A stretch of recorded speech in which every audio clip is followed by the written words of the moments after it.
I'm going to draw up 3 files and combine them and make an interesting vinyl sign. I'm using Logitrace 2018 to digitize the diagrams. And here I've selected tracing polylines. Digitizing drawings, if the drawings are large, they're easy to trace out. You can also see on the diagram I always start off with a red pencil mark. That shows my start spot. The reason I do that is I don't want to trace out the whole diagram and go over the start spot, because that's going to create a cross vector. Tracing out these letters is pretty straightforward. There should be no node editing.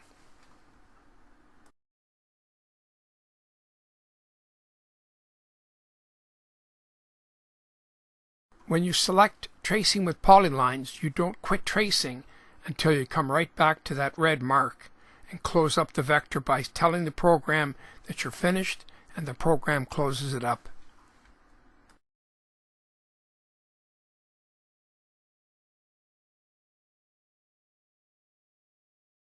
And as always, if you make a mistake, just stop it, edit that portion out. The editing is built right into the software, and redo your tracing. I didn't trace the word heavy equipment, I just used a computer font.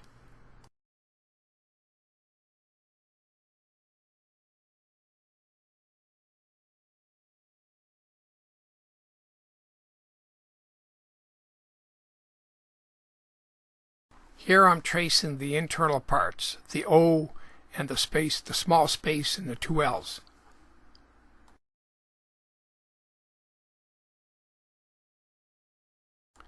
Once we're finished the tracing, we'll turn around and create this file and save it.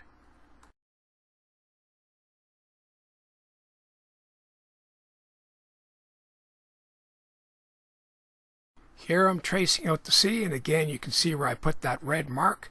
And I'll come right back and stop just before that red mark.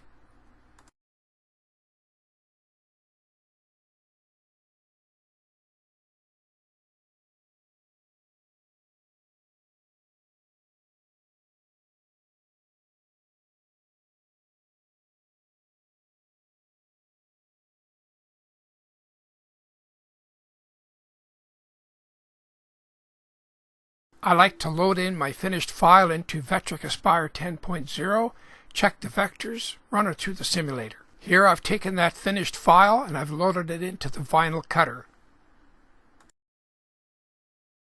You can just barely see the cuts on the vinyl. I've weeded out the vinyl and I'm ready to apply the pre-mask. Here I'm getting ready to trace out the snowplow. There's going to be some detailed tracing with the snowplow because there's a lot of small parts. Trick is to keep track of what you've traced by putting a red mark. Where I start, I also use a check mark to show what I've done.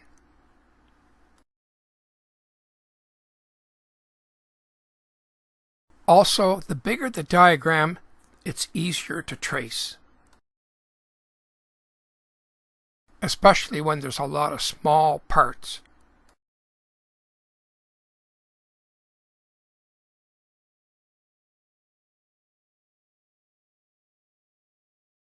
On some of the small parts, I selected unconnected tracing. By doing that, I'm able to trace out a lot of parts. I don't have to select done. I don't have to let the computer close them up. But that could cause some open vectors, and it could cause some node editing. It can save me some time, but in the end, it could also cause a lot of editing. Because of the complexity of this snowplow, the diagram, I know there's going to be some node editing.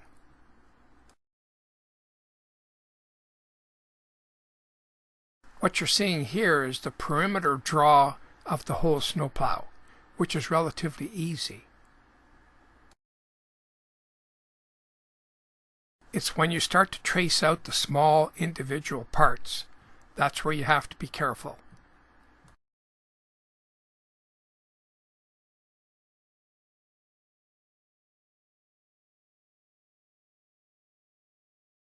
tracing around these cab lights and around the support of the plow.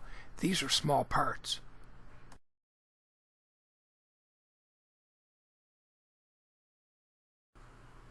Using unconnected tracing, you're bound to have an open vector, which is not a big deal to node edit that out.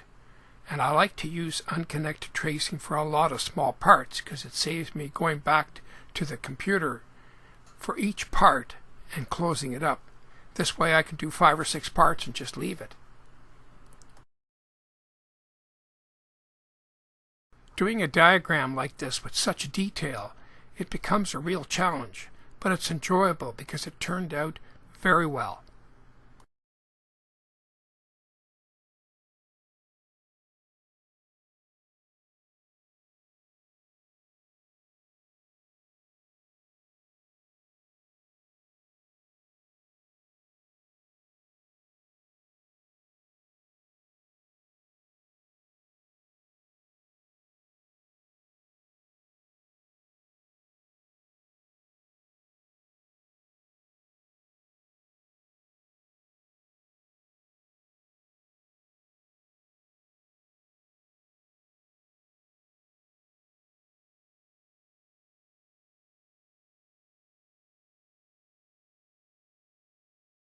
I'm not showing here the amount of times that I save my work, but the more you save your work, the easier it is to go back if you make a mistake and just load that portion back in, or use the editor built into the program.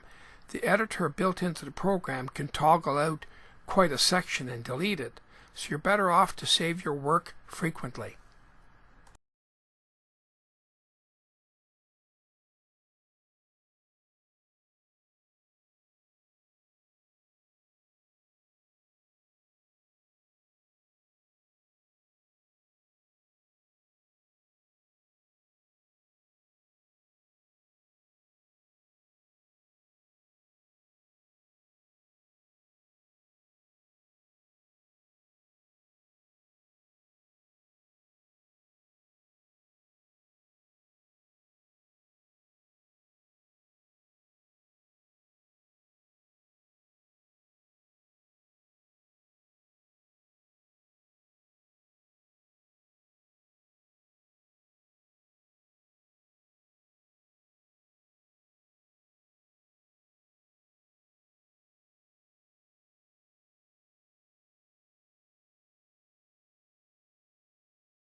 You can see the sections that I've ticked off there that were already traced.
Again, all those red marks, those slash marks, that's to remind me that those parts were traced.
We're getting finished up here, so soon I'll be creating the DXF file, and I'm going to load it into Vectric Aspire 10.0. I'm going to do the node editing, check the vector quality, run the simulator, and see how it looks.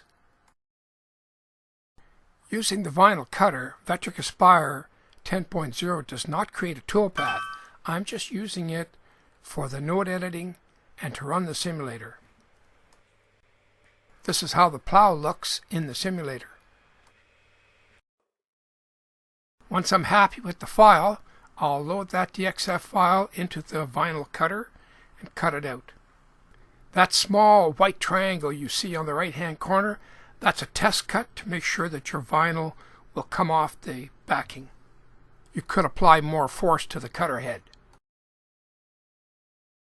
Shown here, I'm going to weed out the vinyl and put the pre-mask on. Here I'm looking at the layout of the graphic and the lettering. I used a paint shop type program like a Photoshop to look at colors. This sort of gave me the idea of what parts of the vinyl to remove. And you can see here in the final photos, it looks good.